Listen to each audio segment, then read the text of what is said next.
संपूर्ण सेंट्रल जेलमध्ये मी खूप काम केलेलं आहे आणि तिथलं ट्रान्सफॉर्मेशन केलेलं आहे. त्यांच्या जीवनामध्ये कसे बदल होतात, समाज त्यांच्याकडे कसा बघतो.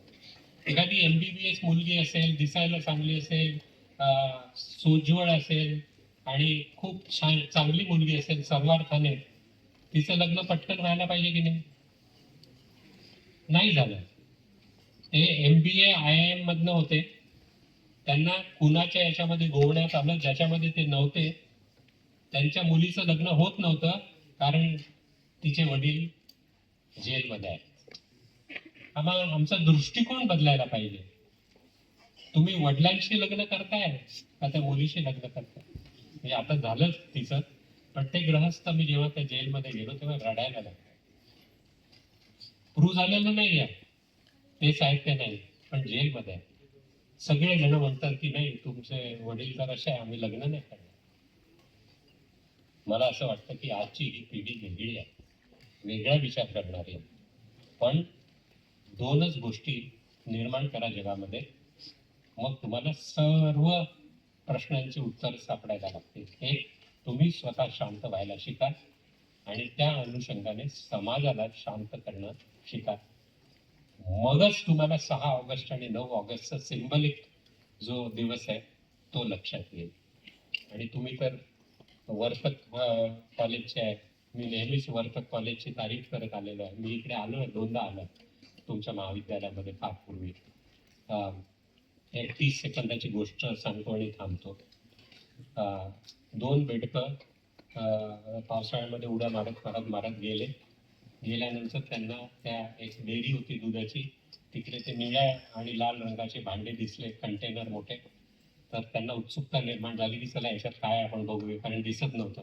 तर त्यांनी उड्या मारायला सुरुवात केली. खूप प्रयत्न केले, प्रयत्नात कमी नाही पडली. प्रयत्न करत करत करत शेवटी ते दोघं त्याच्यामध्ये पडले. पण अनफॉर्च्युनेटली ते जे भांडं होतं ज्याच्यात पडले ते अर्धच भरलेलं होतं. आता त्या लिक्विडमधनं त्यांना काही उड्या मारता येत नव्हतं आणि वर येता येत नव्हतं. पण त्यांनी प्रयत्न सुरू केले. फेस निर्माण झाला. 1 तास झाला.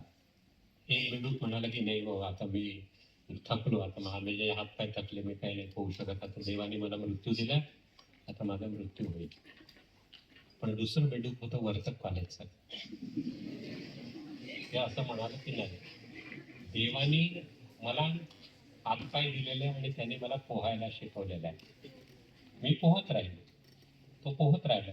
थोड्या वेळे त्या फेसाचं रूपांतरण लोण्यामध्ये झालं आणि लोण्यामध्ये रूपांतरण झाल्यानंतर त्याला आयडिया आली की लोण्यावर आपण बसून जाऊ, म्हणजे आपल्याला हातपाय मारायला लागणार नाही.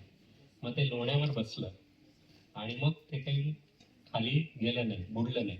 आणि दुसरं जे होतं ते खाली जाऊन तळ्याशी त्याचा मृत्यू झाला. पण दुसरं वर्तक कॉलेजचं बेडूक होतं त्याच्यावर होतं लोण्यावर. दुसऱ्या दिवशी ते लोक आले तेव्हा त्यांनी ते दूध टाकल्यानंतर त्यांना एक मेलेलं दिसलं आणि एक जिवंत दिसलं.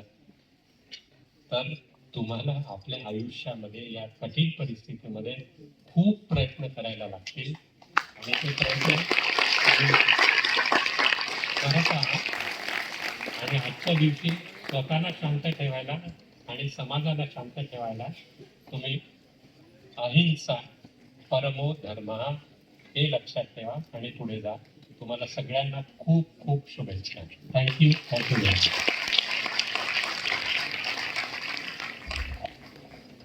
धन्यवाद सर.